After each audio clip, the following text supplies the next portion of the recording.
We're continuing our journey through the Old Testament. We find ourselves today in Exodus chapter 38. This passage describes the construction of the altar for burnt offerings. Let's dive into the text and see what we can learn from it. He made the altar for burnt offerings out of acacia wood, 7.5 feet square and 4.5 feet high. 2. He made a horn at each of its 4 corners. He made the 4 horns in the altar out of 1 piece of wood covered with bronze. 3. He made all the utensils out of bronze: pots, shovels, bowls, forks, and incense burners. For he made a grate for the altar out of bronze mesh and put it under the ledge, halfway up the altar.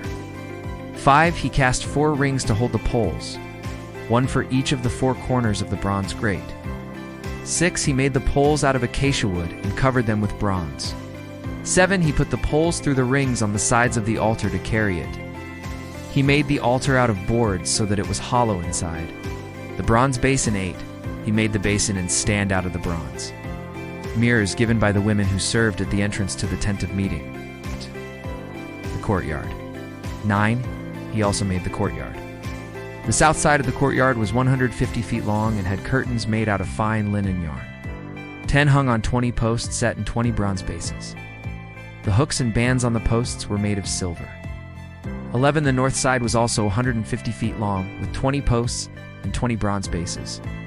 The hooks and bands on the posts were made of silver. 12. The west side was 75 feet long and had curtains hung on 10 posts set in 10 bases. The hooks and bands on the posts were made of silver. 13. The east side, facing the rising sun, was 75 feet wide. 14 to 15, each side of the entrance to the courtyard was 22.5 feet wide, with curtains hung on 3 posts set in 3 bases. 16. All the curtains around the courtyard were made out of fine linen yarn. 17. The bases for the posts were made of bronze. The hooks and bands on the posts were made of silver.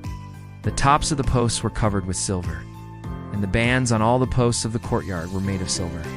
18. The screen for the entrance to the courtyard was made of violet, purple, and bright red yarn embroidered on fabric made from fine linen yarn. It was 30 feet long and 7.5 feet high, just like the curtains of the courtyard.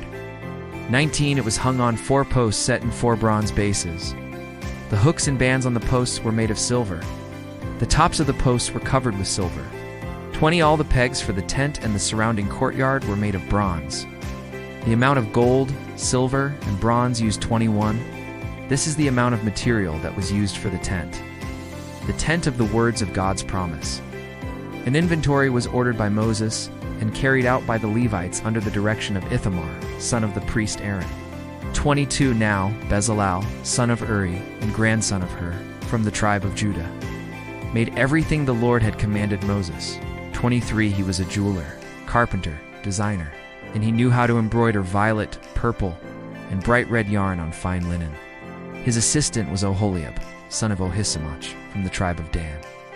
24. The total amount of gold from the offerings presented to the Lord used in building the holy place weighed over 2,193 pounds, using the standard weight of the holy place. 25. The silver collected when the census of the community was taken weighed 7,544 pounds, using the standard weight of the holy place. 26. This came to 1/5 of an ounce per person, for everyone counted who was at least 20 years old. 603,550 people. 27. He used 7,500 pounds of silver to cast the 100 bases for the holy place and the canopy. This was 75 pounds per base. 28. He used 44 pounds of silver to make the hooks and bands for the posts and the coverings for the tops of the posts. 29. The bronze from the offerings presented to the Lord weighed 5,310 pounds. 30. With this, he made the bases for the entrance to the tent of meeting, the bronze altar with its bronze grate and all its accessories. 31. The bases all around the courtyard, the bases for the entrance to the courtyard, all the pegs for the tent, and all the pegs for the surrounding courtyard. As we conclude our study, let's take a moment to remember some key teachings from Exodus chapter 38. First, sacrifice is central to approaching God. Only through the shedding of blood could sin be atoned for.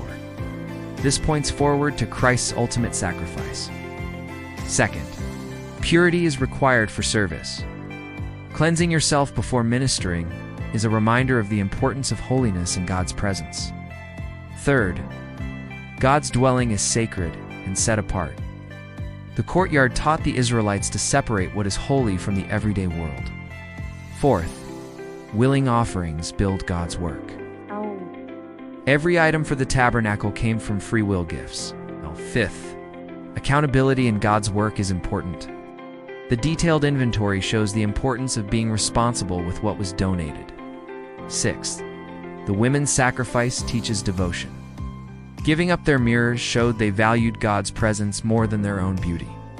Finally, God uses both great and small gifts.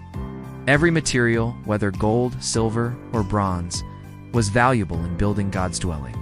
Thank you for joining us today. Till next time, may you be blessed by God and keep Him in your hearts.